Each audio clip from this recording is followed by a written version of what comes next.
So hello everyone, and welcome to RRLeagues Summer of Thunder and round 4 of the CrewChief BMW v Merc 92 series.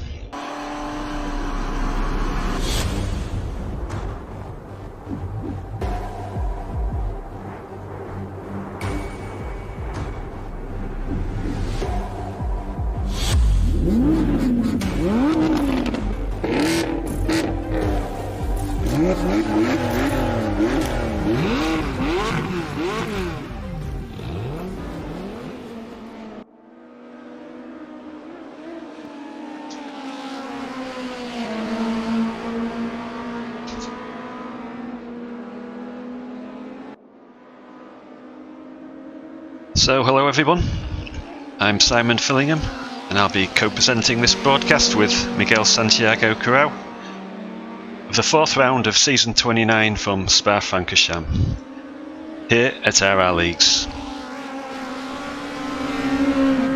For those of you who don't know, RRLeagues is an international sim racing community.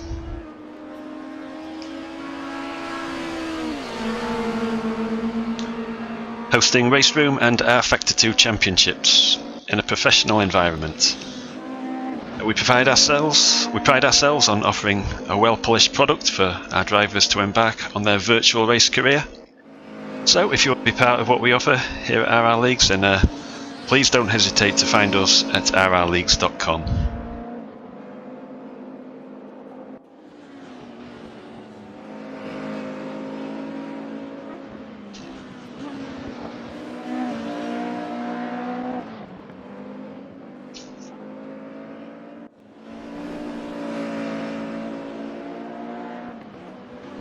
This series is sponsored by CrewChief, who has generously put forward 2 1100 VIP prizes.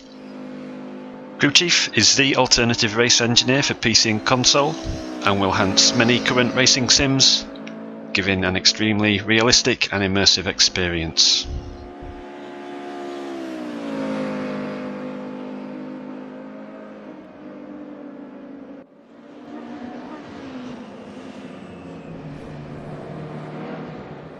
The app has recently passed its 4th anniversary, and our media man John Patterson conducted a very nice interview with Jim Britton, the crew chief himself. And if you haven't had the pleasure of listening to that, then I'll drop the link to it in the chat so you can enjoy it, but not until the conclusion of tonight's race, of course.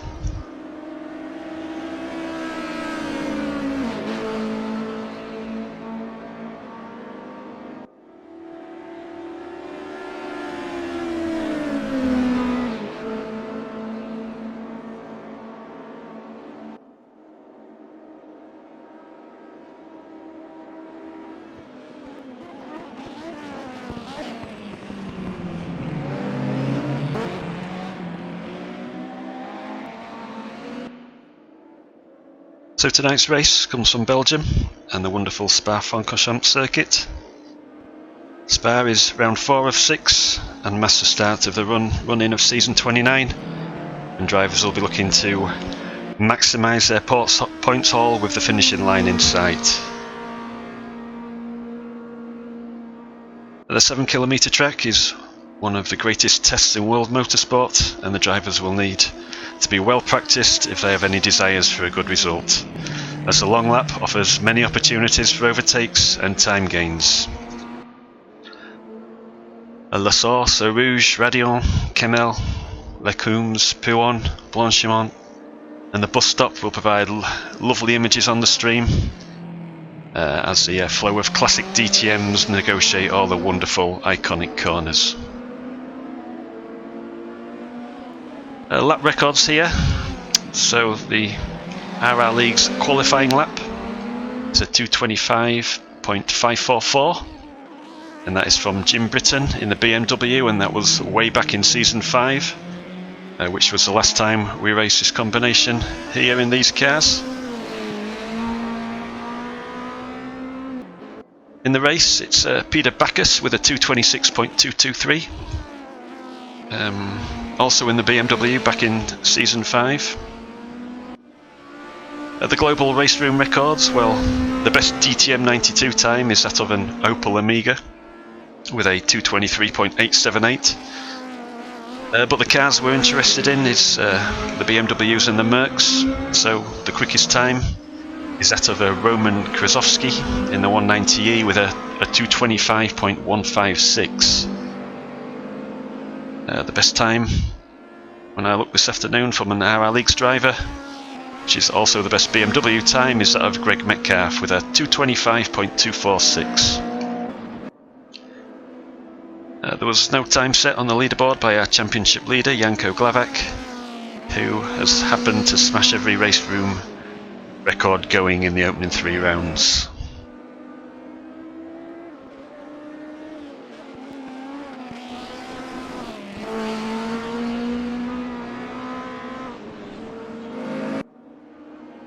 So we can now take a quick look at the current championship tables. Worth noting that all the scores now incorporate the drop round, so we'll start with the main driver championship. So Janko Glavak leads the championship with 420 points. The Slovenian taken race wins in every race aside from the race 1 at Bathurst. So yeah, Janko's in seriously hot form, taking pole positions at each round. Radak Pawlicek is the only other driver to take a race win here in this season. Radak in the 190E Mercedes also. 86 points back from Janko. Peter Backus in 3rd place is our top BMW driver on 321 points.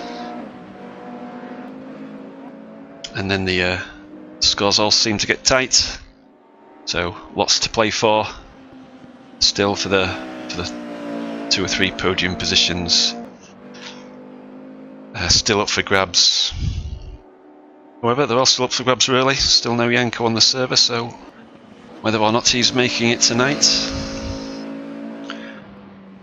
Jim Britton is the only one of the top drivers that has already used his drop round score, and Jim's unable to make it tonight, so looks like he'll be suffering from here on in with any title ambitions.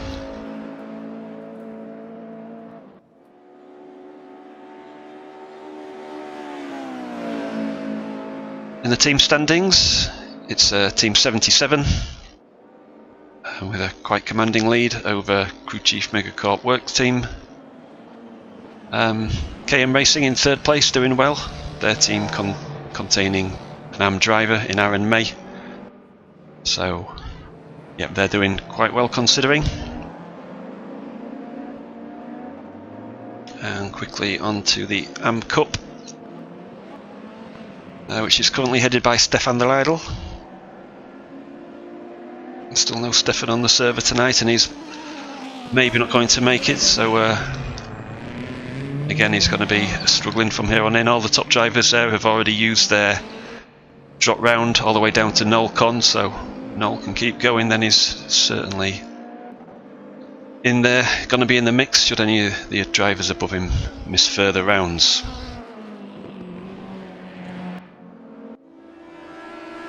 So this is the time I have to jump into the driver briefing. So I'll just get prepared for that, and then I'll be back with a bit more introduction of the teams. So just bear with me for a moment, please.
Okay guys, time for the driver briefing.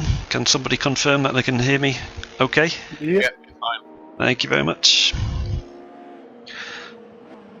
So welcome to round 4 of season 29 CrewChief BMW V Merc 92 series.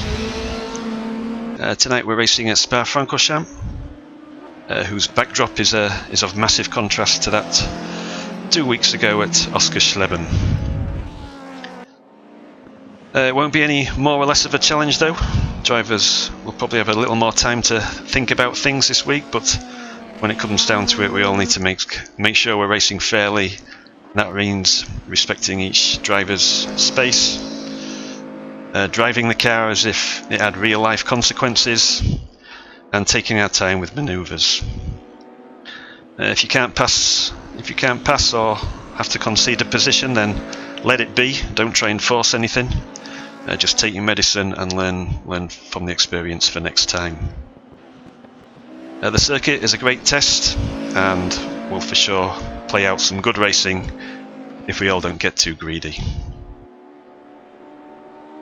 So we'll run through the server settings for tonight for any new members racing with us for the first time tonight. A warm welcome to you all. So the flag settings are set at visual only. This means all flags will get triggered and shown in game, but there'll be no penalties applied to the flags, except for the black flag, of course. If you see a black flag, that's an instant disqualification. Just because there's no penalties to the flags though, that doesn't mean you should ignore them. They're shown for a reason, so please do heed their warning. Cut tracks for every race room series here at RRLeagues. We run the drive-through penalty, so if you cut the track and gain more than half a second, the game will hit you with a drive-through penalty. Mechanical and visual damage, both on.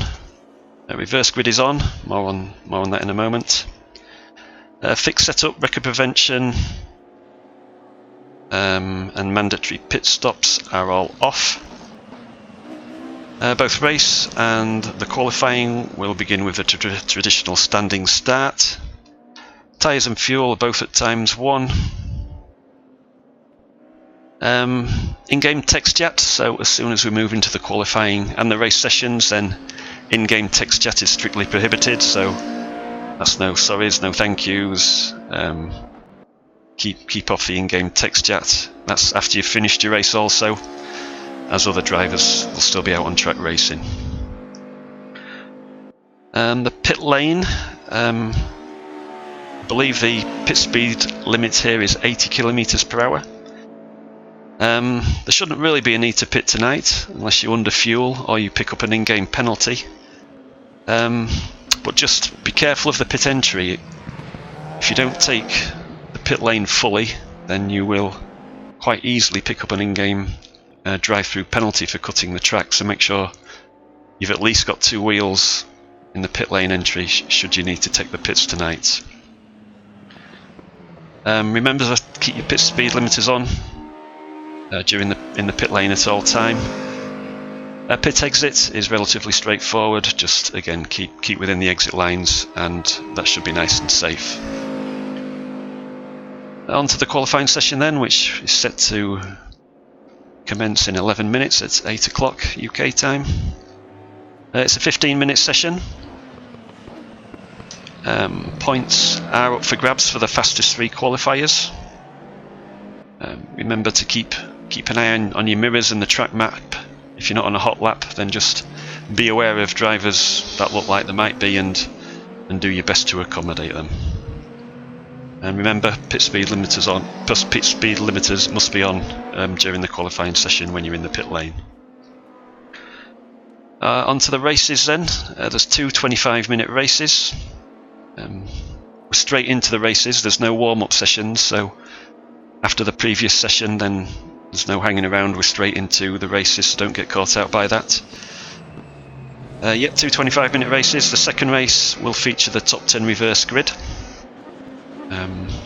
And we do offer points all the way down to 36th position to all finishers. So if you're having a bad race, it's important that you still finish to get yourself some championship points. So on to the opening lap then. Just take it easy on lap 1, please. As I've said, treat the car as if you've got to pay for any repairs, and you have to shake the hand of all your competitors after the race. Basically that means don't be in too much of a rush into turn 1. Keep your line through the opening corner. If you start moving across the track, you're going to invite contacts and find yourself in trouble with the stewards. Keep in mind, brakes and tyres, they're going to be cold for the opening few corners. So yeah, consider that and just act accordingly, and make sure we're all in the race after the first few corners. Stewards will review the lap 1 of every race. If you want to bring an incident to our attention that's happened outside of lap 1, then we do welcome that. You need to submit an incident via the review form on the website. Penalties for tonight. There are 2 no qualification penalties to be served. That is for Aaron May and Max Haas. Yeah, got it. So you guys need to stay in your pit box until the qualifying session is over, and you'll both join the back of the grid for race 1. I think that's everything covered. Does anybody have any questions? Has anybody else noticed any areas where we need to be particularly careful with off tracks?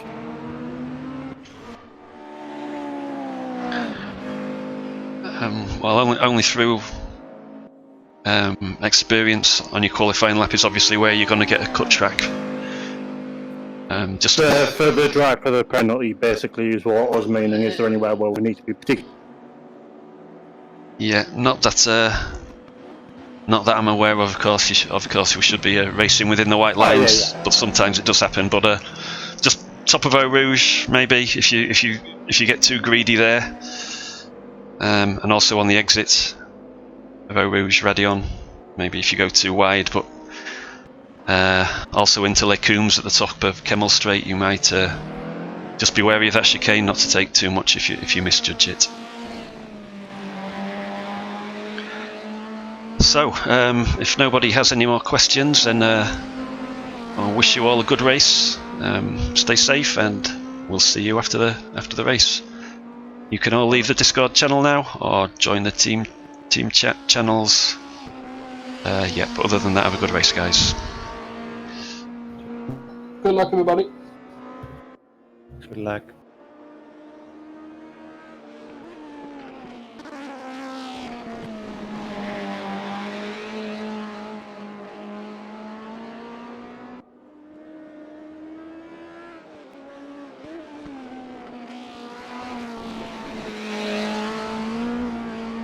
Hi, Miguel. Hi, good evening. And welcome to the stream.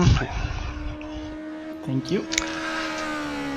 Running a bit late tonight. I'm just going to do a few of the 3 teams. I haven't introduced them yet, so I'll just whiz through them, and then we'll be with you. So as we do each round, we try and introduce 3 new teams to the viewers and tell you a bit about the drivers. So we'll start with the number 11 Mercedes. So that is occupied by a new team to RRLeagues. Now Poland consists of Polish drivers Janusz Migas and Marcin Boss. Both drivers made their debut at Zolder in the opening round, but unfortunately have not made any further starts. However, I see Janusz is here tonight, so that's good. Both drivers are in the AM Cup.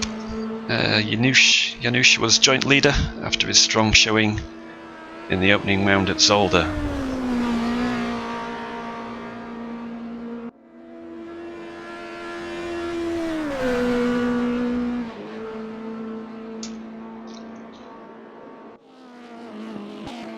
Home to one of RRLeagues' most loyal teams. It's the all-Czech outfit of BH Racing, who is Vlastimil Lucas and Petra Beck. who took the number 16 BMW. Petra has one win under his belt from 141 starts, which was in the Season 12 WTCC at Imola, and impressively has only racked up 4 DNFs in that time. Vlastimir Lucas makes his 172nd league start tonight. Toxic has 2 race wins, one in Season 17 DTM at Norris Ring, and the other in Season 12 WTCC at Shanghai, where he would go on to finish runner-up in that series.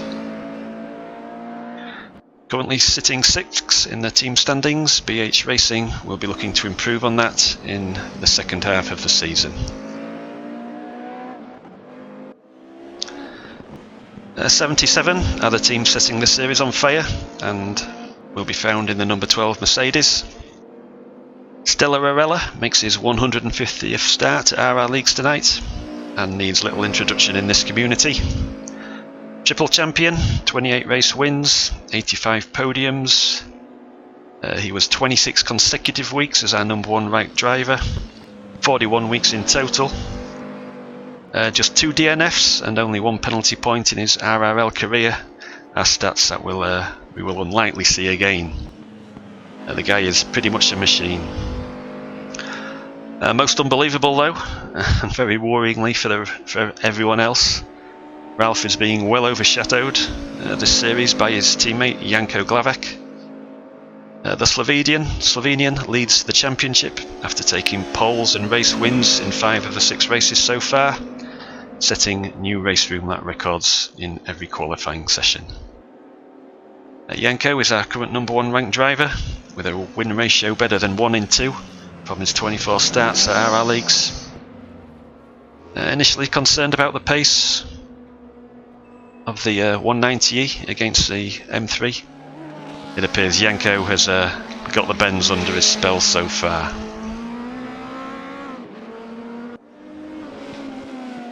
Yep, so that's an introduction to the race now, so we're just into the last few minutes of the practice session before we get involved in the business of that is the qualifying. So, Miguel, anything to add?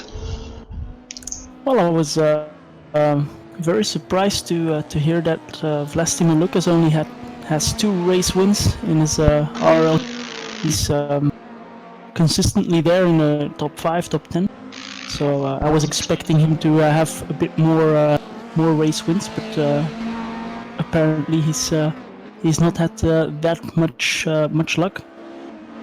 Yeah, I'm sure his podium count in total, I'm sure, will be a bit more. Haven't quite got the information to hand, but he's a stalwart member and always around. Yeah, indeed. Also, I think to notice, I'm seeing quite a lot of invalidated laps on the practice timesheet. So, as you said in the briefing, track limits will certainly be important in qualifying, I think.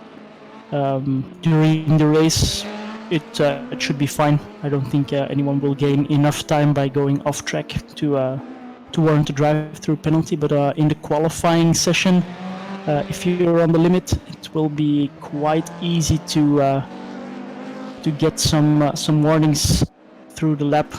Let me just take the.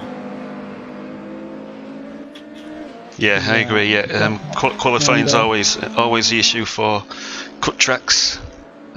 With the system that Race Room uses. Coming out of Stavelo and Paul Frere, going onto the long back straight, that's where you go pretty wide most of the time. And then indeed through Eau Rouge, Pouhon will as well, the left-hander will as well be tricky. White lines if you're pushing like hell. So it'll be interesting to see if any one of the top drivers would be caught out for that. Of course, we have 15 minutes. It's not like we have a one-lap shootout like we had last season in WTCR.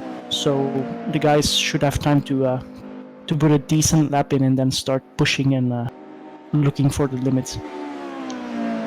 Yeah, sure. Qualifying session soon gobbled up at these long tracks like Spa, and if you have to make too many outlaps, then you're certainly restricted in new opportunities. But yeah, that's something they've got to look out for. Yeah, 224 for Bacchus. So indeed, that's probably 3 or 4 flying laps that we can get in there. Yes, yeah, no more than that. Which is not a lot. So let's see what the guys make of it.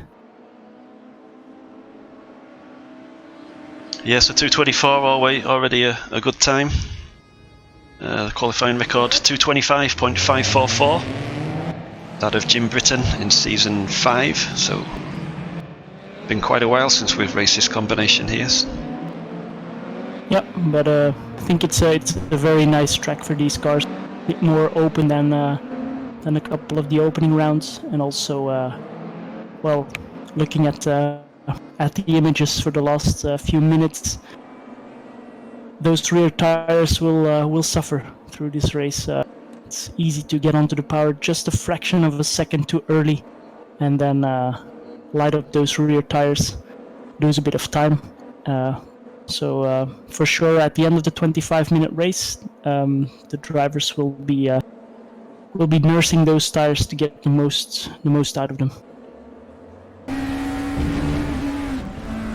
Yeah, for sure. And as ever, gear ratios are going to be so important here. Up Kemmel, up Eau Rouge and up Kemmel is going to be, gear ratios are going to have to be just right, so you're not losing drive. So that's something else that drivers have got to get just right. I thought I had it right back in season 5. Was really fast through Eau Rouge, but had to make an untimely gear change up the Kemmel, and it just dropped me back, and I was a sitting duck. So really got to make them gear ratios just right. Yeah, indeed. That was also a point of discussion after the Oschersleben race.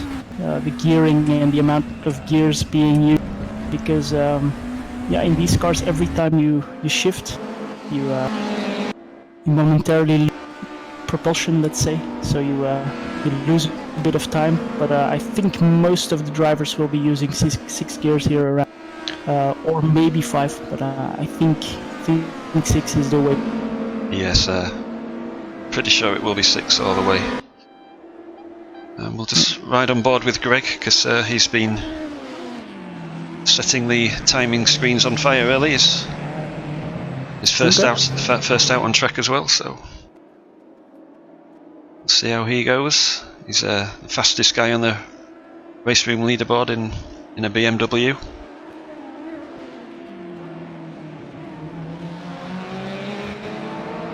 Well, looking at that, I heard you say that just before the briefing, I think, and I'm seeing Peter Bacchus in 5th, even in front of Greg, also in a BMW. So, yeah, perhaps I mean, might be just a little bit quicker. Yeah, I had a look around lunchtime today, so Peter's obviously been putting some practice in this afternoon. That's possible. Yeah. Indeed, that was this afternoon. That time was set.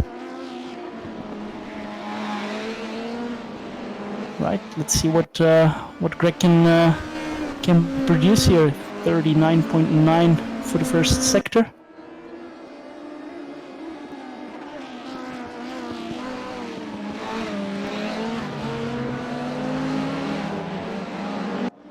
So Janko's made it. He was a late comer to the practice session tonight. Yeah. Had my concerns, but if it affects him not being able to, maybe. And we have one newcomer today, Martijn Kinnens, also a Belgian, so immediately going for his home race. And I think we have Mike Wyatt also reserve tonight, so that's nice to see. As the championship is fully booked, but quite a lot of absences today. Most of them reported on the 4th, but still nice to see that the reserve drivers even take the effort to show up and race. Yeah, for sure. So Greg coming to the end of his lap. Yeah, 148.4. He'll be looking for low 25s, high 24s for his opening sighter. Looking like a good.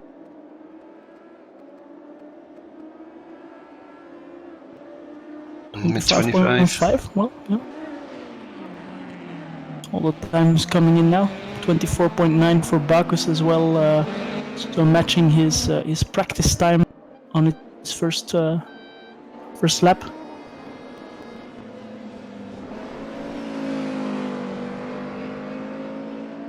Janko with a 39.4, opening sector, the quickest time yet. Yeah, indeed. Is that second quicker after the second sector? So maybe the late entry hasn't hindered him too much.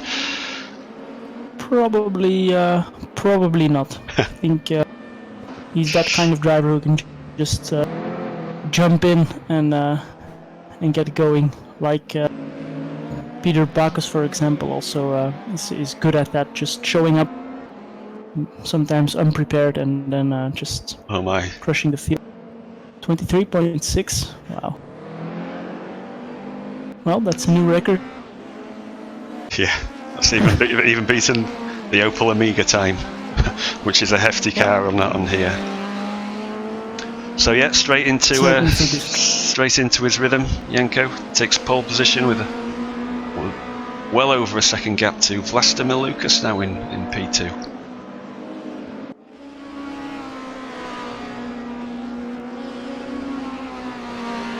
Indeed, and quite a bit of guys getting their laps invalidated so far, but well, some good laps being set as well. But looking forward to see what Radek Pavlacek, Ralph Orella can produce, because 1.3 seconds between first and second would be very big. I don't think that will stay like that.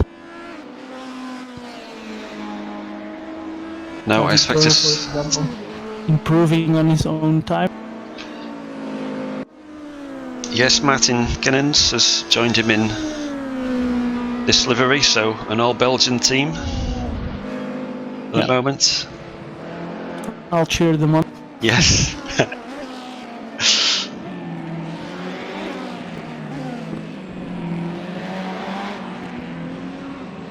So to the final chicane, and storming for the line now.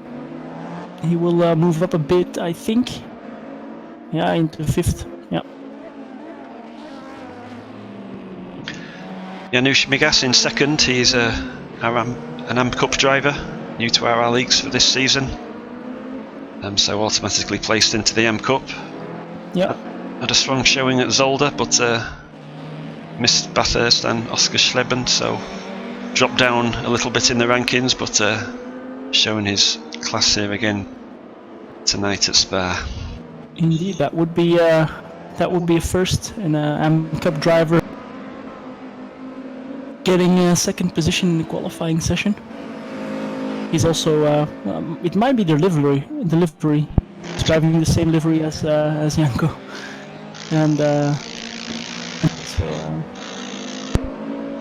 that might be propelling him into new. So already halfway, over halfway through this second, we have Max Haas and Aaron no qualification penalties, and Martin Kid not going out for a lap. It is his first race at RRL, so he might be opting to not qualify, start from the back and see where he, not knowing the competition, not having practiced that much yet, if I understood. So that's maybe his safest bet. Turn is tricky, as you mentioned. So if you can pick some spots, that's a plus, I think. So I think I think that's a good call. In your first race, if you haven't practiced that much, just start from the back. There are plenty of passing opportunities if you're fast enough. Yeah, I agree. Yeah, that's probably a smart play. So there's 15 drivers currently showing on the leaderboard, although we have 21 in the server. Yeah. So still a few to find a lap within the limits. Henk-Jan Seneca still to find a lap, as has Colin Barker, Martin Roslev and David Cocker. Yeah, indeed, they will want to get a valid lap in as soon as possible. I think, well, only 4.5 minutes to go, so you want to be on the track. Because as we mentioned, when the timer hits, the race is over, or the qualifying session is over. So it's not like you can finish your lap and well, 15 minutes here around Spa is, as you said, really short. Yeah, that many laps being set so far. Yeah, like you say, when it's not 15 minutes plus finishing your lap, it makes it even shorter time to get your laps in. So yeah, Vlastimir Lucas is in the pit, so he will not be setting another lap. He's currently in 3rd position. Also, David Doorn, Jas Forsberg, Petr Peck are in the pits, so no more laps for them. And Janko Glavac is on his out lap at the moment. I think Peter Bakus might get closer. Arella and Pavlacek not really setting the times I had expected, but well, they still have a bit of time.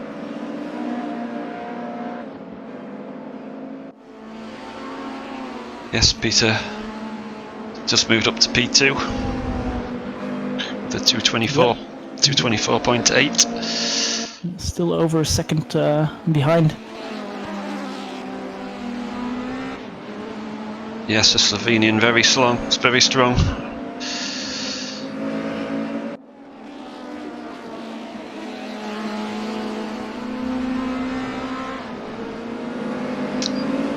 Not an absolute wizard though. Didn't last weekend's race in the FR90. Yeah. Proved that he was human, and finished probably about 5th, something like that. Yeah. So must have a good understanding of these cars and a liking to how they handle. Indeed. So 2 minutes and 20 seconds to go. So this will be the last lap for Arella, for example. All the guys crossing the line now are too late to get another lap in.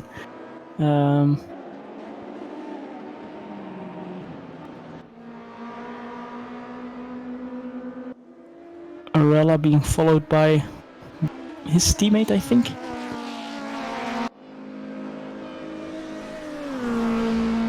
Janko just heading up the Kemmel Straight now, and his first sector to 10th down on his PB.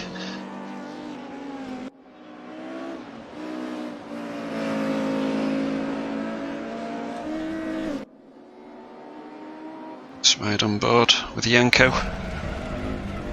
See. Can he improve? It's not really necessary. I think Bakus is finishing his lap, but he's down on his own time, and Janusz setting a purple first sector, but now going straight at Bekum, I think. So I think he might have been too late over the finish line, but in any case, purple first sector for him. So he's one to watch in the race.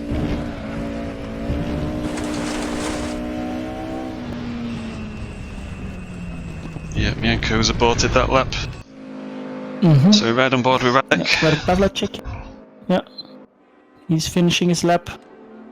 I think he will improve a bit. He's in 10th currently, but that will not be a pole time. No. But as you say, I'm certain it's going to be an improvement.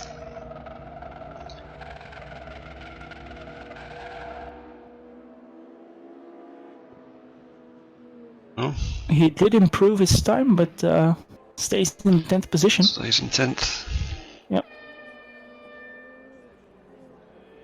So Janko. Holmes finishing his lap.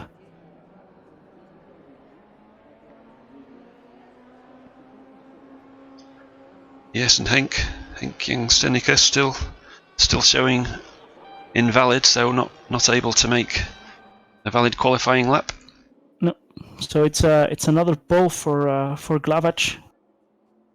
Well done, congratulations. Actually, in this case, wiping the floor with the whole field, over a second gap to second place Peter Bacchus. So let's hope they can keep him honest in the race. Yeah, for sure. There's a massive margin. Yeah.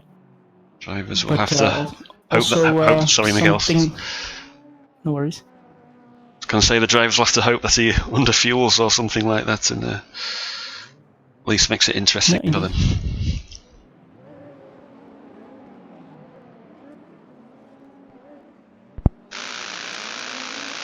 There go the lights, and we're off. Janko not getting the start he wants. Oh yeah, he's on the right hand side. Sorry. So he does get a good start. Craig Metcalf gets turned around. Oh, quite a bit of damage done there in the first corner. It's Jelle Ooms who was turned around. Sorry, that's his teammate. But they all get going again. I think it was Peter Bacchus that got a bit of oversteer coming out of the opening corner and slid into the oncoming traffic, which has put Greg, Vlastimil, Tom all way back at the back of the pack now. So yeah. So those are 4 fast drivers playing catch up for the next 25 minutes. Will be interesting to see. What I wanted to say just before the race start was you have to have a look at Aaron May at a good pace at Oschersleben, and now up to P14 as we have our first retirement of the race. Radek Pavlacek, second place man in the championship. Not sure what happened to him, but he is in the garage, so will not continue this race. Vlastimil Lucas also showing 100% damage on the timing screens, but indeed. let's hope that's not accurate. Jazz will be happy he's had a decent start and kept out of trouble so far. Hope that's not put a kiss of death on him, but he's had some bad luck of late, and he'll be looking just for a solid start. And currently riding in 5th behind Ralph. It's not a bad position to be in at this stage of the race. No, for sure. Also, Martijn Kennens getting through turn 1 unscathed, I assume. Getting passed by Peter Bacchus now, but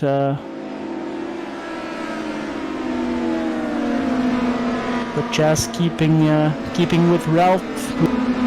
Suddenly he's already up to P4, so had a good clean start, and that's what you want. Well, actually, the field's still quite close together. Only Vlastimil Lucas is hanging back a bit, but this is a nice sight to see everyone on the main straight at Spa.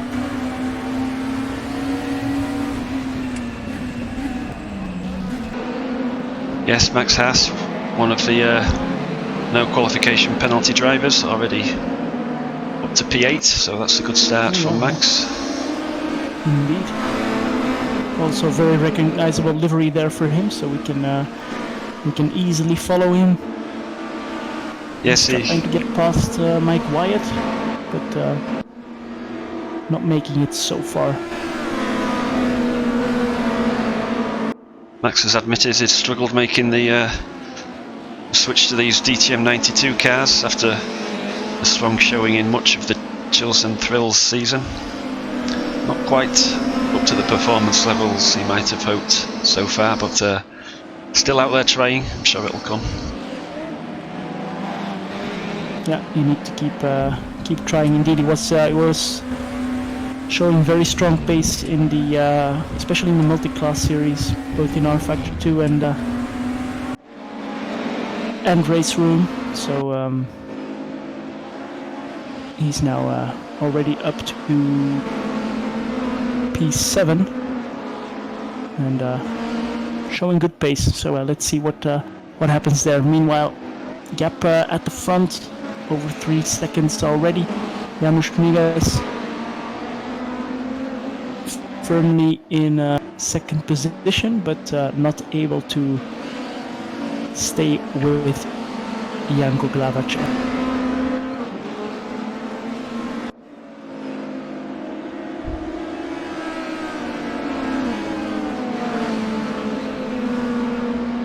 So if we have a look at the AM Cup, it's Janusz Migas second in the overall rankings. Oh, and side by side almost by Jazz, really putting the pressure on Ralph.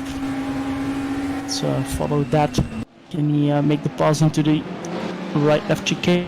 No, he stays. I was just having a look at the Janusz Migas is in first. Then we have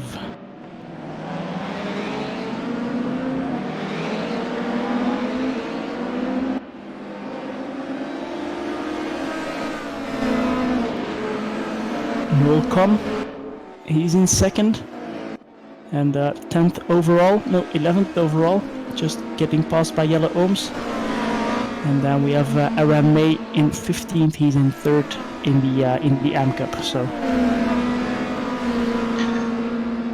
yes, Mike Wyatt having a good run. Indeed, he would probably Jazz now on the inside. Sorry, yeah.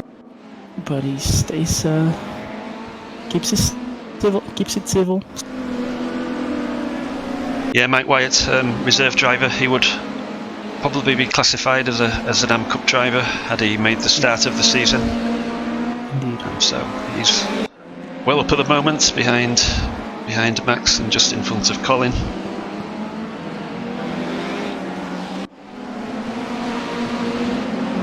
Ninth and 10th together, Colin and Noel, teammates of course for Norfolk and Hans.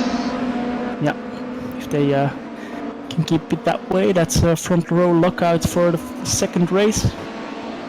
But well, every time I said that in the last few races, the top 10 positions would change. So for sure that will still change. Time's very, very close there in the midfield. Martin Roslev and Jan Stenneker. Peter Bakus moving. Stenneker and Roslev. Yes, let's have a look at that battle now. Yep. Martin running wide. Wow. 3 wide. Yes. It's going to be the king of the late breakers into the bus stop. This could end in tears. It's almost 5 wide if it would be possible. And Greg joining the back. Oh, side by side in front of those guys too. Very nicely done.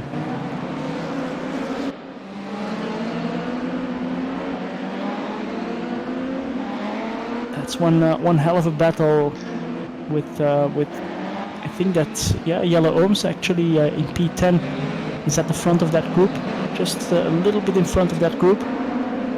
So this is essentially a battle for pole position in race 2. Yes, Greg got in front of Aaron on the start-finish straight there into turn 1. Took a wide exit from the bus stop to give him a bit more drive onto the start-finish straight and used it to pip Aaron into La Source. So good driving by Greg.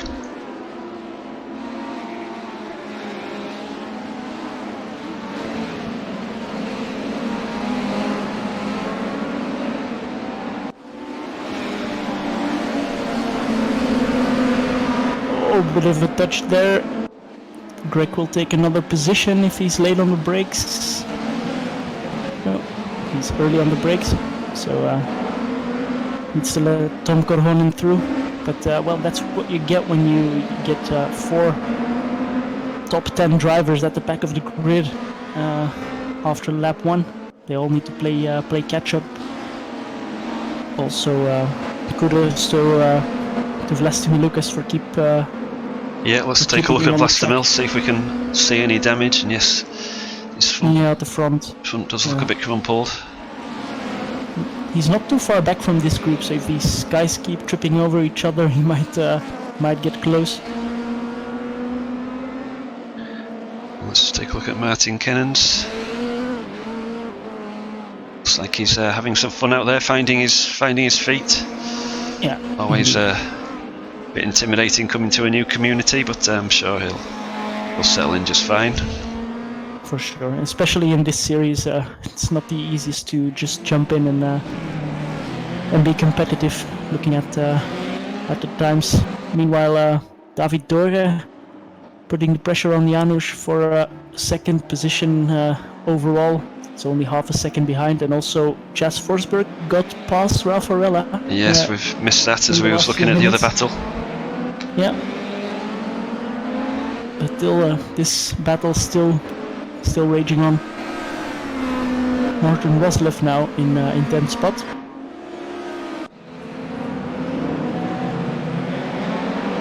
He's leading this group. Oh, yeah, that's Greg into the wall. It's pretty much the same thing as happened lap 1, turn 1. Yeah, to his teammate. Someone got a bit of oversteer, it looked like, and it's moved into Greg, and he's suffered the same fate. Yeah, that didn't look like it was somewhat intentional. No. Really getting a bit too early on the power, as I was saying, sliding the rear, lighting up those rear tires, and if you are side by side, that can end in tears. Looking at the best lap times, we have a 24.1 for Glavac. Closest rival in that regard is David Dorga with a 125.1, so 1 second behind. And that fastest lap is 1/10 quicker than Janusz in front. So David seems to have the ultimate pace to maybe get past, but it's proving to be very, very difficult. Here they are. Noel Conn's run a bit wide and threw Pooh on and pushed him back 2 or 3 positions in that big gaggle. Yeah, and right on his not able to make the pass just now. Peter Bagus now making it into the top 10, so that was really his ultimate goal, I think. Starting lap 1 from the back, he's now into the top 10, and if he can keep it there, we'll be in a good position for race 2.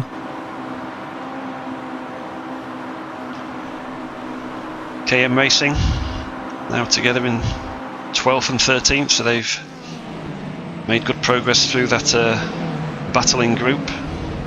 Yeah, indeed. Also Aaron May indeed moving up to P13, so he was in 15th earlier, and Noel Conn has dropped back behind him, so Aaron May essentially in 2nd spot now.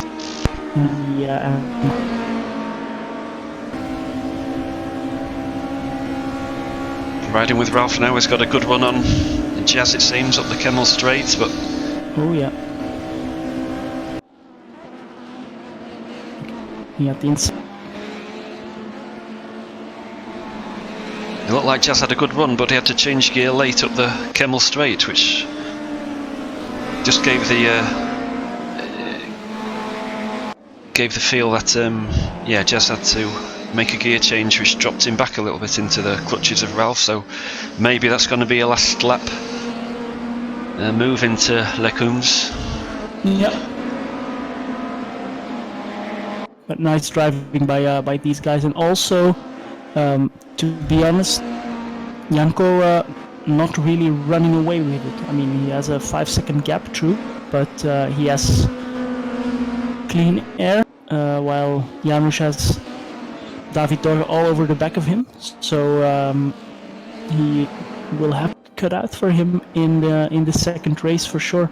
He's not really dominating.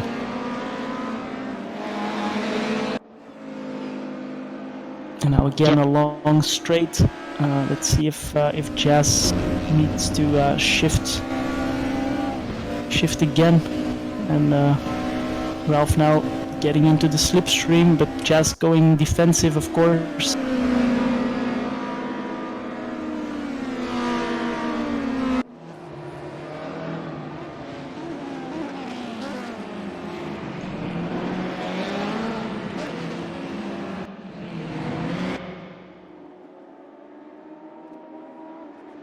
Colin Barker up in 8th position, having his best race of the series so far.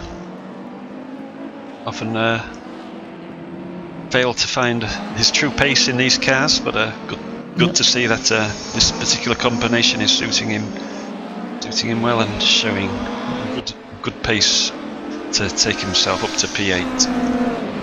Yeah, indeed, very nice race so far from him. He has an 8-second gap in front of him, so essentially he's leading the best of the rest. Let's say he's the best of the rest, leading that second group that has settled down a little bit now. Peter Bacchus, as I said, making it into the top, but I'm expecting Tom Korhonen maybe also wanting to try and get there. So let's see if Colin Barker can keep it together for 9.5 minutes to bring home a top 10 finish. That would be very. Oh, as he goes a little bit wide and side by side with Jelle Ooms, who gets past him. Yeah, he down into 9th position. Nothing lost of. Still on the track, still going.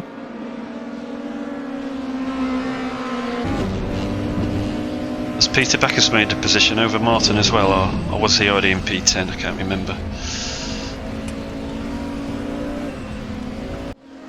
As you say, Tom will be putting pressure on Martin.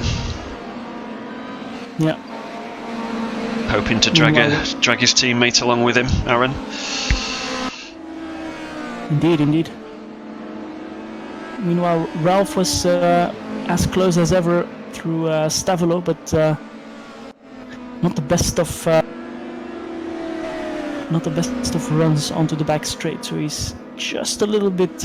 Well, he's as far as last lap, so not close enough to make a move into the chicane.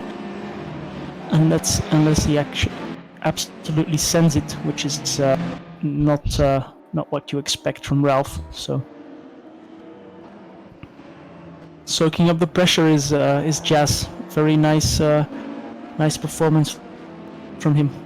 We haven't focused on or we haven't seen David Dorre yet in this race, but he's right there with Janusz.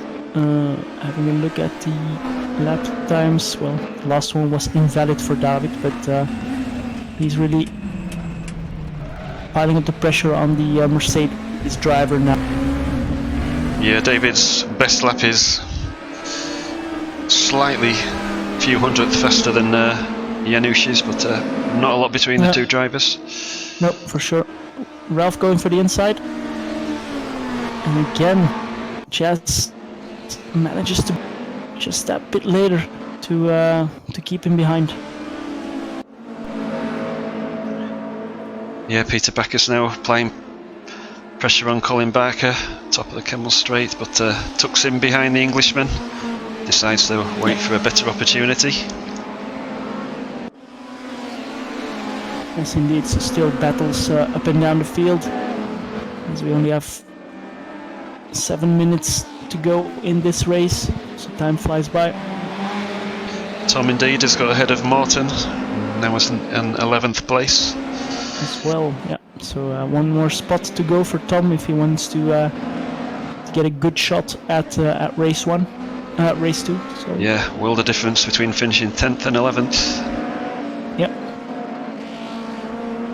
I really liked that last season in WTCR when I raced as well.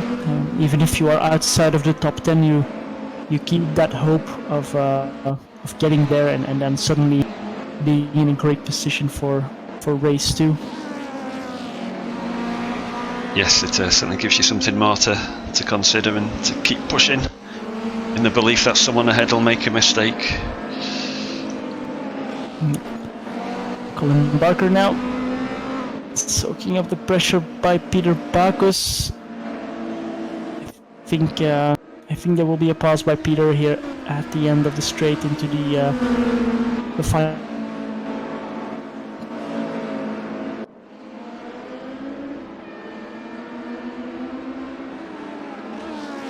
He's not close enough. It's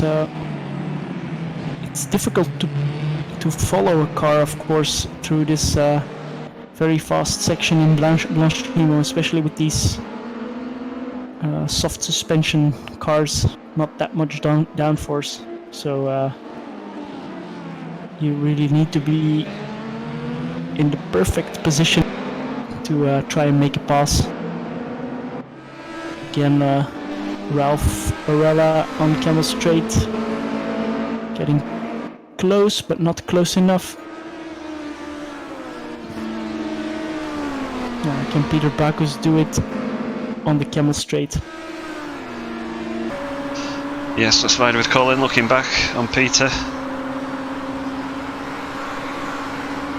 And Colin chooses not to defend, but manages to hang on to the position. So very nicely done. Yeah. Chaz also doing that. Looks like there's just maybe a bit more grip on that ideal to brake a bit later, because on most occasions that's a pass made if you're in that position, and if you're Peter Bacchus, that's a definitive pass, but not right here.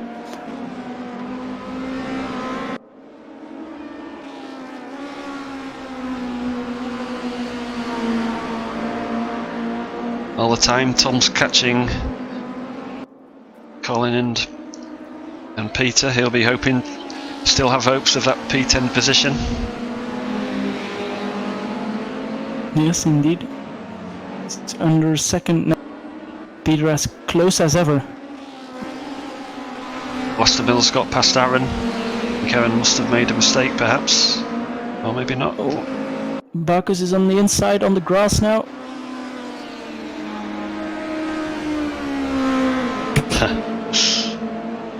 But still, Colin should be in the box position, yeah.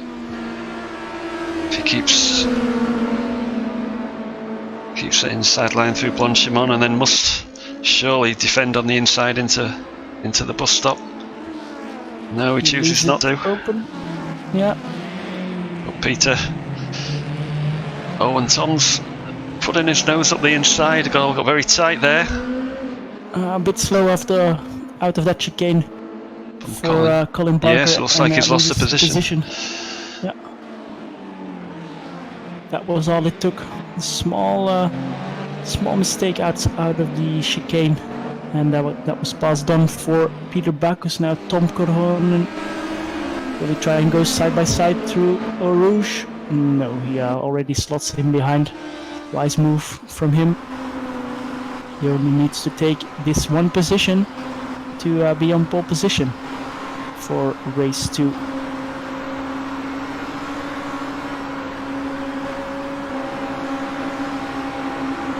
Meanwhile, the gap between first and second still about 5 seconds, so keeping it the same. Although Janko set a new fastest lap on that last lap, so 24.157.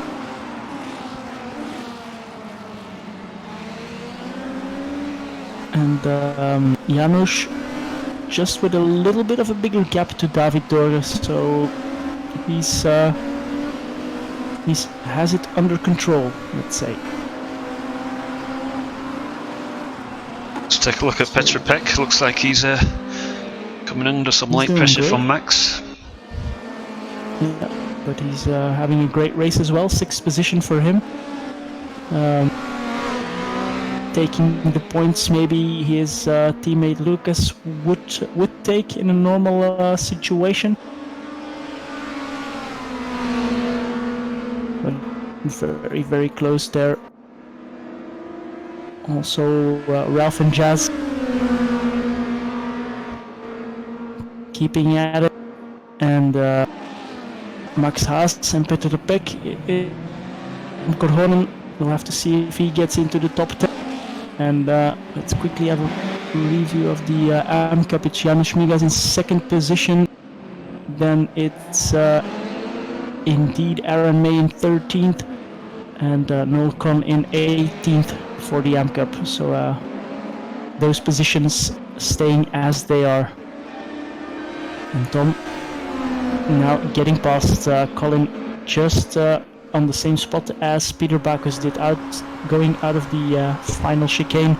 But Colin has a look into us, but can't make a real move. So just dropping out of the top 10 for Colin Barker. Very unfortunate, but a good race nevertheless. As the timer hits 0, this will be the last lap for everyone. Oh, I think Max just gave a little touch. Oh, yeah, more than. But did give the position back. Oh, what a battle! So Max did give Peter a bit of a nudge through Les Combes, but it looked like he gave the position back. But then Petra went a bit deep into Buxelles, and Max has, from my eyes, fairly taken the position. So yeah, he's not letting that one go now, or he would have slowed down. But let's see. Oh, very late move there by Petr Pek, but no harm done. So it's very close battles for position 2 and position 4, as it has been much of the race between Janusz and David and Jazz and Ralph. Will David make a last lap lunge here in the chicane? He is, well, as close as ever. 1/10 on the inside. Nope, not into the chicane, maybe coming out of it. How about Jazz and Ralph? Still, looks like they're keeping it civil. Indeed, yeah, they'll stay as they are. And Petr Pek, he does go for the inside and they touch. But he will take position. He will, yes. So Petr Pek showing the front runners how it's done. Bit of a argy-bargy. Oh, and the same with Peter. Is he going to get the run on Yele? He stays behind, I think. On my timing sheet, he was 0.06 of a second behind. And Tom Korhonen taking 10th spot. So wow, epic end to that race. Very promising indeed.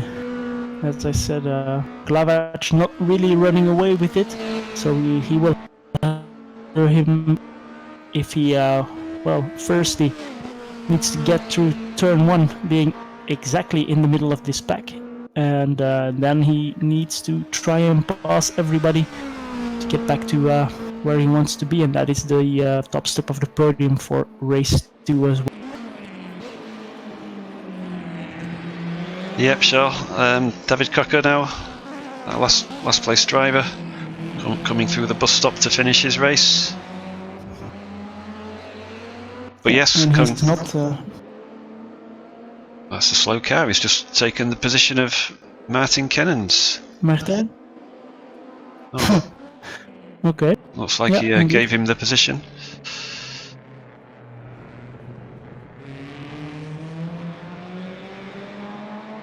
So that's race 1 done, and we'll jump right into race.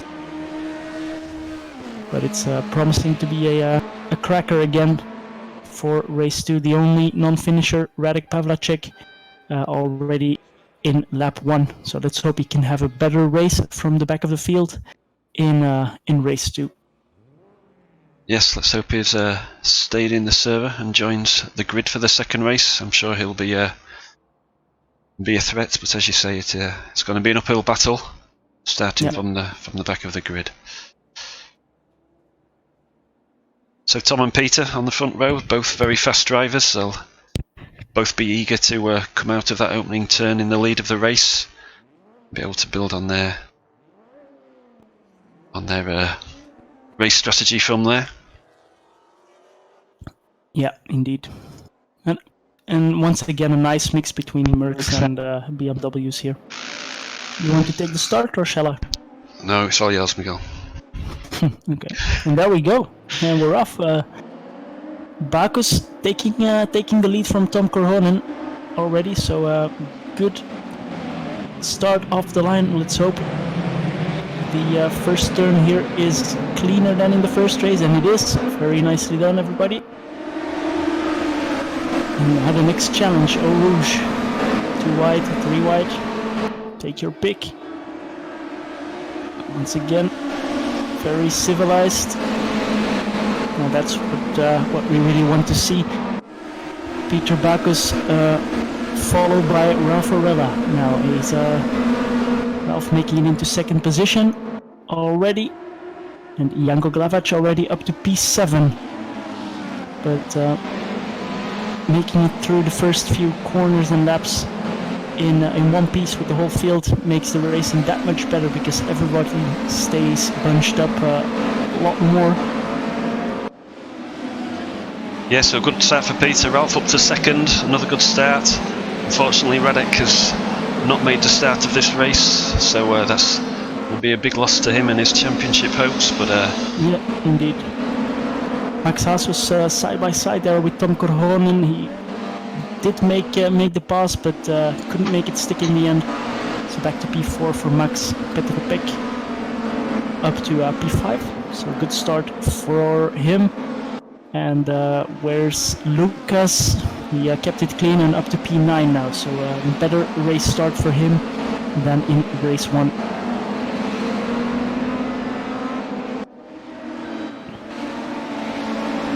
But no crash on the first lap means we'll need even more eyes and screens to follow everything. Oh boy.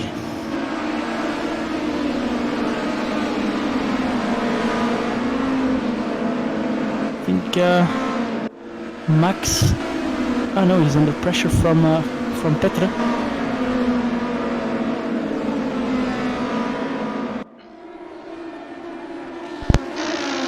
Here we are, finishing lap 1 of this race.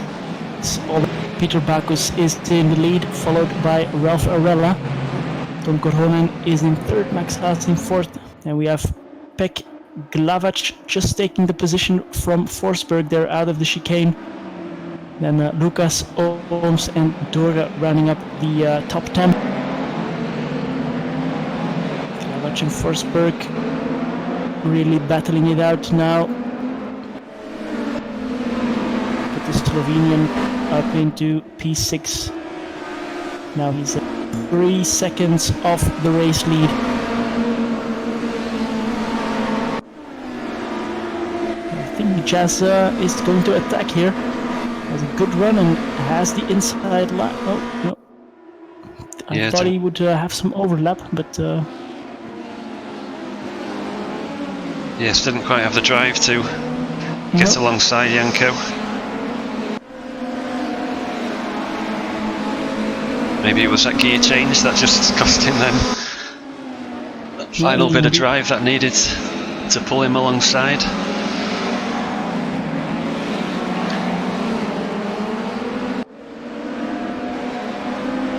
And Janusz Migas, he's down in 11th, so lost a bit of spots in the race start, so he's now a lot closer to his closest AmCup contender Aaron May, who is being followed by Noel Conn.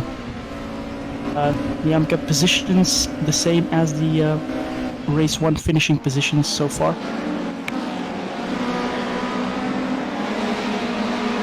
Yeah, Boston Lucas made some good positions after finishing 13th, I believe, in race 1, so Yeah. already made 5 places after his unfortunate incident on the opening corner of the first race. Yeah, his teammate is just up the road, so if he can get close to him, that would be very nice for the team points of PH Racing.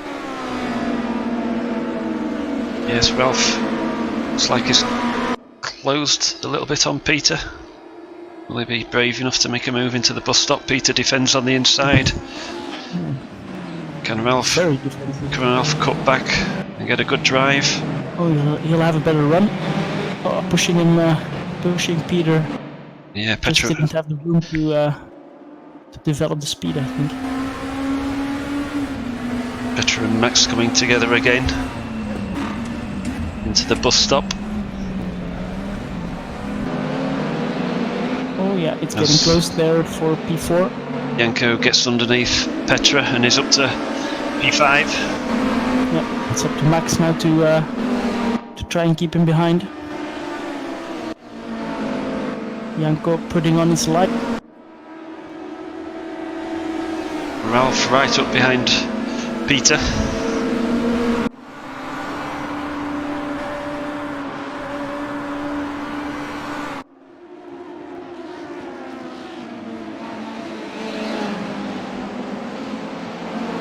Oh, and now Tom right there with them, the top 3, covered by half a second.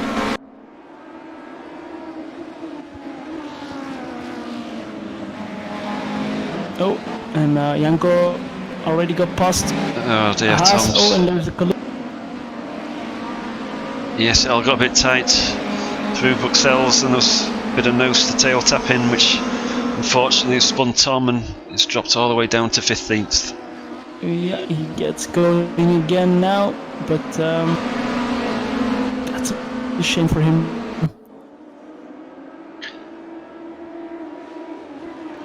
Yes, no sooner are you thinking you're in with a shout of a podium and challenging for the lead, then you're facing the wrong way and watching everyone file past you.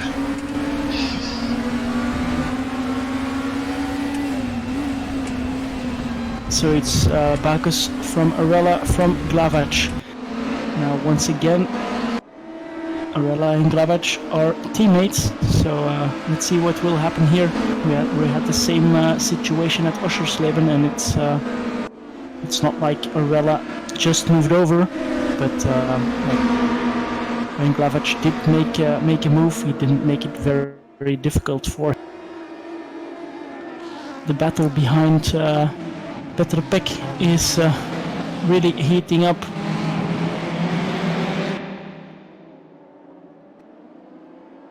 Yes, Ralph needs to keep his eyes forward, not get too concerned about the Mercedes growing in ever bigger in his rearview mirror.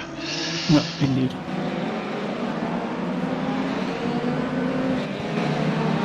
It's like it's Arella and Glavac against all of the BMWs in the world.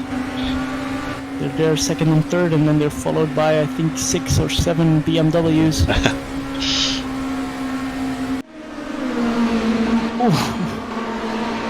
That was a cut by Petra, almost hitting the barrier. But Forsberg got in front of Petra. Vlastimir Lucas is now having a look at his teammate, but he stays behind for now. The gap at the front shrinking. Oh, there's a car hard into the barriers. I think it was Petra. No, yeah, I think it was. Oh, he just got going again. That's impressive. He's now behind Greg Metcalf. Yes, he's had a few taps this evening as Petra from one form or another. That rejoin from Yele looked like it was a bit close as well, didn't it? Yeah. Through Pouhon. You don't want to go side by side.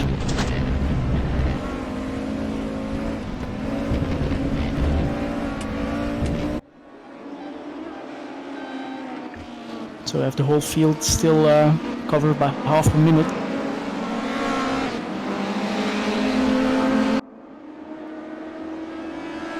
And Peter Backus now with a nicer gap to Arella behind.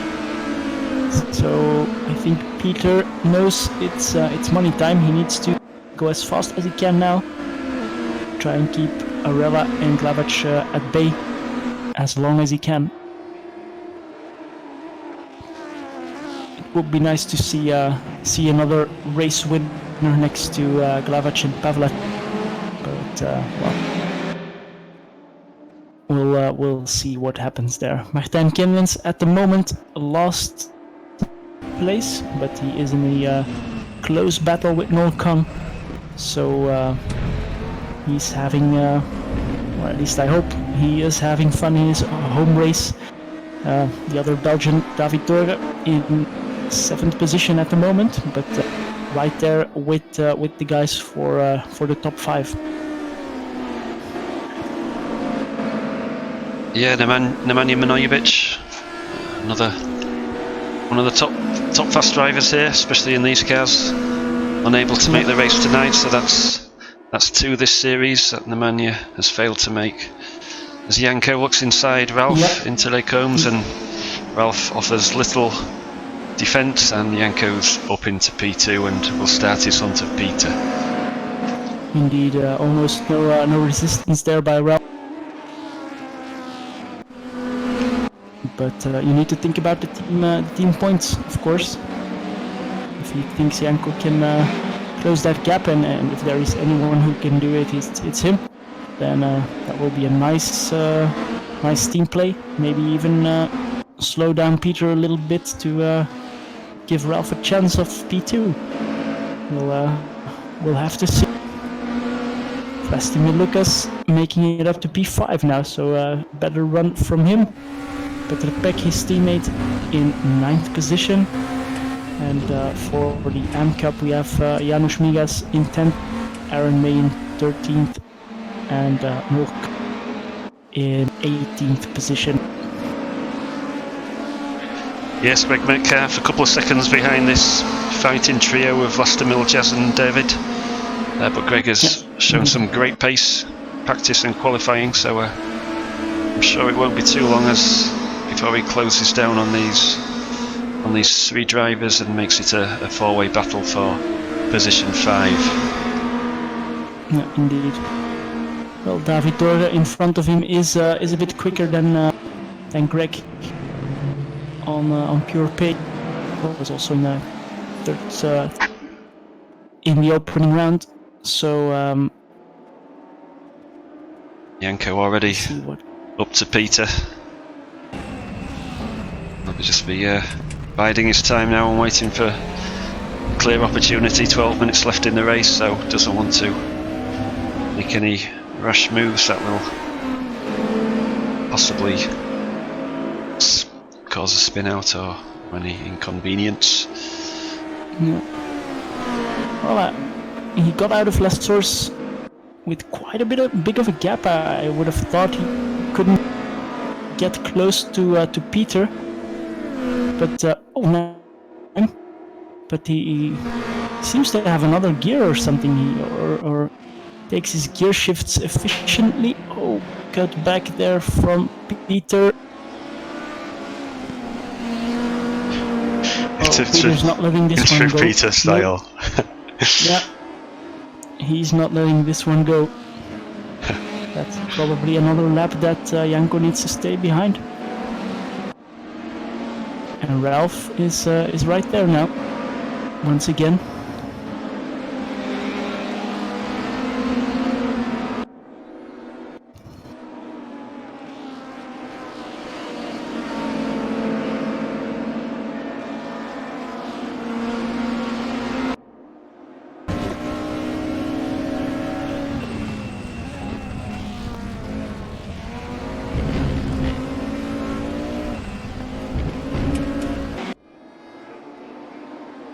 As you said, Greg closing down the gap now to Forsberg and Dorge. But this lead battle will be tasty, as they are side by side on the back straight.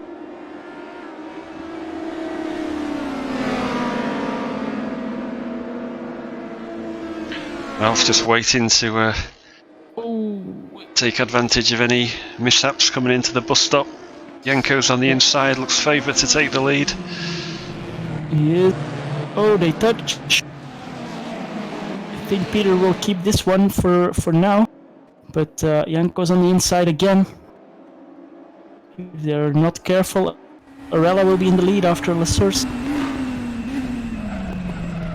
Oh, Janko overshooting his braking point, as I well, not expected, but Ralph moving up one place at least, almost two.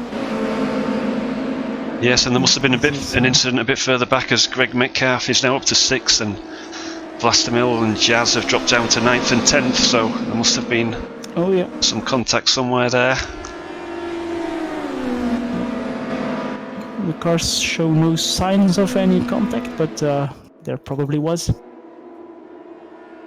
Ralph now looking to make the pass on Peter.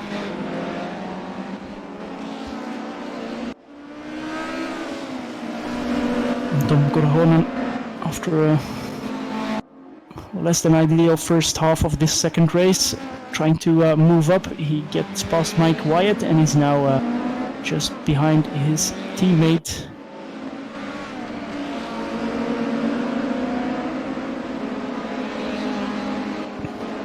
Only 9 minutes to go, so the longer Ralph and Janko stay behind Peter, the harder he will battle them for that lead position.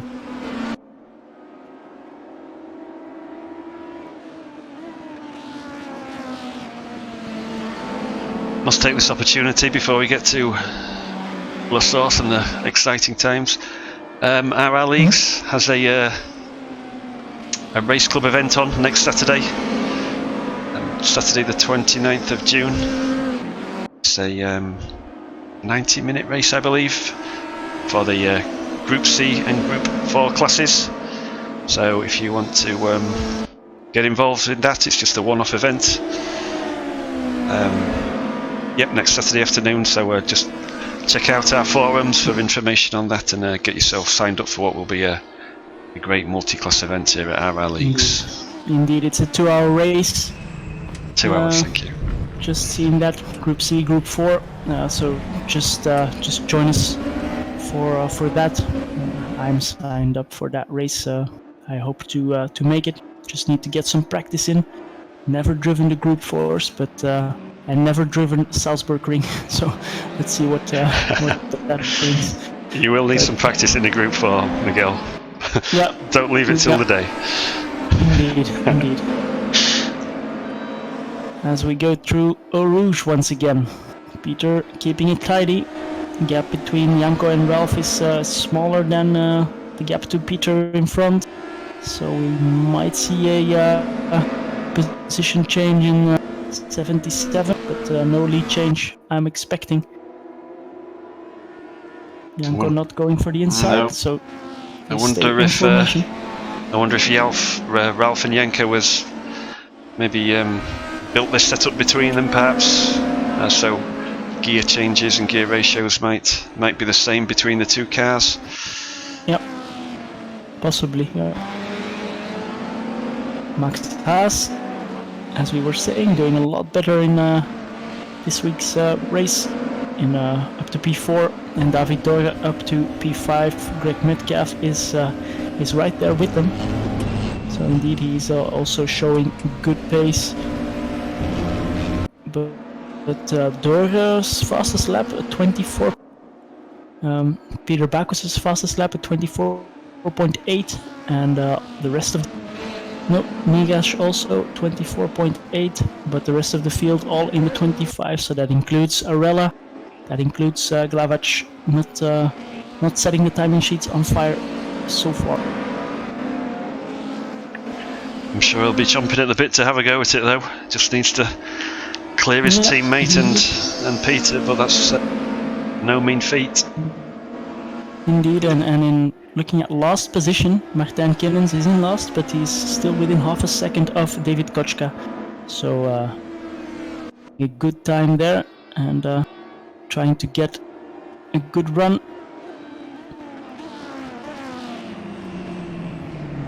Still information through the chicane. This is a bit of a difficult situation for 77, I feel. Ralph let Janko through, expecting he would easily take the race lead, but now he ends up back behind him. Not sure if Ralph in his head is now thinking, well, if I let him through again, what will happen? Maybe he crashes out and I'm too far to take the lead, so he's he will not give him that position so easily, I feel. At least if I would be in that position, I would be a bit torn as to what to do. They're the far right of the circuit now. With Ralph being so close to P1, it's not something you'd expect him to give up when he's got every right of challenging for the lead and possibly taking the race win. Indeed. Meanwhile, Kinnens getting out of last place and passing David Kochka. Seems to very, very slow, so made some kind of mistake. Do you have any other battles? Yeah, well, of course we do. We have David Doer versus Max Haas, which is very, very close. Colin Barker. He's in 12th, so performing consistently in this race. He's hunting down Yellow Ohms. And Janusz Migas and Petr Pek are also covered by less than half a second. Janko's up to P2. We've missed out while the cameras were on David and Max, so we'll be having another go at challenging for the lead. Indeed, only 3 minutes, or well, 4 minutes to go now, so time's flying past. And he will have, I think, 240. There will be 2 more laps after this one, so not that many opportunities.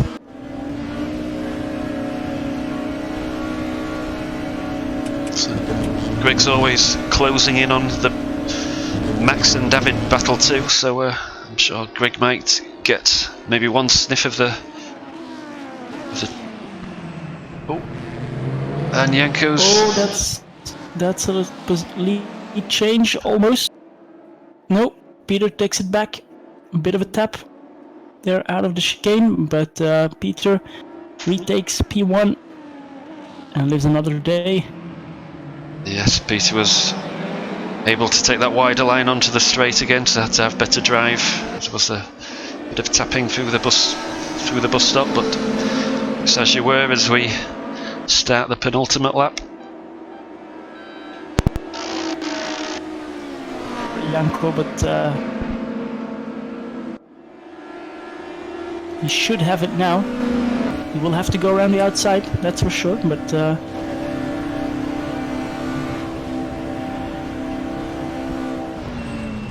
he gets in front on the timing sheets, but defending, there's a right-hander coming up. Oh. Okay. Well done, Peter. Okay, guys. Yeah, well, that's a legitimate form of defending in these cars for sure. A bit of paint trading, but nothing too serious. I thought from inside the car, this is epic to see as well. Yes, Peter defending into P1. Oh, Janko goes round the outside.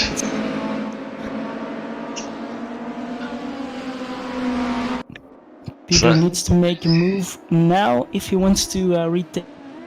I feel, and he does. Oh, he's gonna lose out now. Yes, nearly presented an opportunity to Ralph.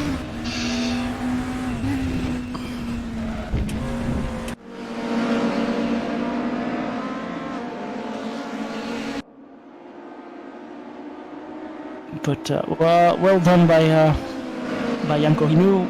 Or he knows it's the second to last lap. He needed to do something. He don't want to leave it until that last chicane on the last lap, because you'll be kicking yourself. And we have a three-way battle for the lead still, and we have a three-way battle for P4 as well. Yes, Greg's made it to the back.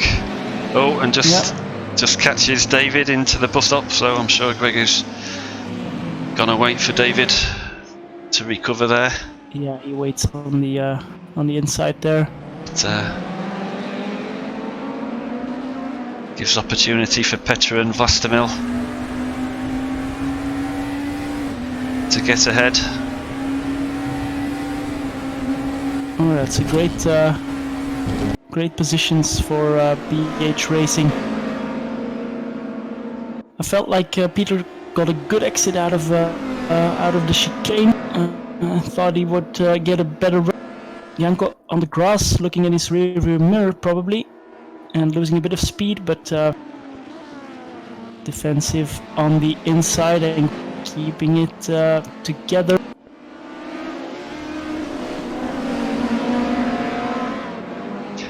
It's not over yet. Peter is. It's indeed not over yet. Peter is on the pace. He's on it. That's for sure. Not sure where he will be able to pass here. He needs to leave it until the final chicane, I feel. I just said 30 seconds ago you don't want to do that, but it will be his only opportunity if he can keep it close here through Pouhon. Janko getting away a little bit now. Yes, I think he needs to be looking in his rearview mirror too. Ralph will be poised to capitalise on any mistakes. And Petra Peck leading a five-way battle, all of them covered by less than a second until P10. So I'm sure the guys have had fun already. Also further down the field, Janko, if he doesn't make a mistake in the final chicane, he has 2 race wins once again here at. And Ralph doesn't seem to be close enough to make a move either, so it will be a 1 and 3 for 77 Racing. Peter Bacchus splitting them up, taking a very nice race of that top 3 and the other guys as well, but very nice race indeed. Max Haas taking 4th spot, and a bit of a scrap there. Vlastimil's just got ahead of his teammate as Peter was a bit sloppy. Oh, but Petra's... Yeah. Oh, that was so close. He finished in front, I think. Well, it can't have been by much. At the same time, we'll have to see the gaps when they... Janusz Migas taking the win in the AM Cup. He didn't have any time to really focus on that, but he takes the win here. Aaron May taking 2nd position, and Noel Cobb at the end of the lap will take a 3rd position.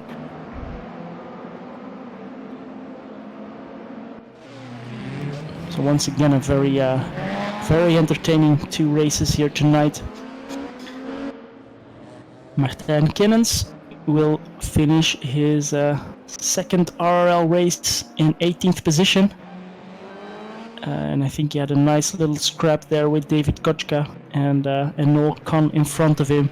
So good race for him, and something to build on. Here's the final results. Glavac taking the win from Bacchus and Arella. Then Max Haas in a bit of no man's land in this case, but then P5 until P10 covered by 2 seconds. And then a bit of a gap to Jelle Ooms in P11. Colin Barker in 12th, Tom Corhonen 13th, Mike Wyatt in 14th, and Aaron May in 15th position. Petra Peck just did... Sorry, Petra Peck just did get the P5 then from his teammate. Indeed, by 200 of a second. Yeah. Yeah.